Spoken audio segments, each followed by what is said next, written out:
पंजाब की वज़ीर आला मोहतरमा मरियम नवाज़ शरीफ साहिबा का, जिनकी रगों में पंजाबी खून जोश मार रहा था। गुज़िश्ता रोज़ पंजाबी कल्चर के हवाले से मुनक्किदा तकरीब से ख़िताब करते हुए उन्होंने फरमाया कि मैं ब्लू ब्लडेड पंजाबी हूँ। और पता नहीं इनसे उनकी मुराद क्या थी।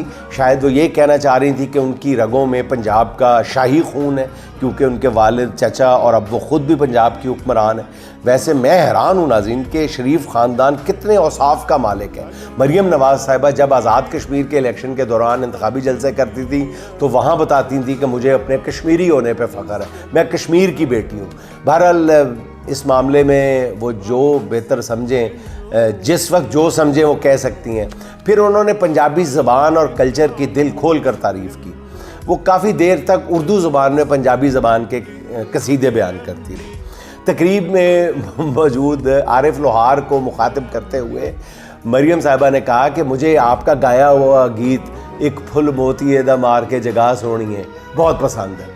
उस पर आरिफ लोहार खसियाने से होकर इधर उधर देखने लगे, क्योंकि ये गीत जो है ये आरिफ लोहार ने नहीं, मंसूर मलंगी मरूम ने गाया हुआ है।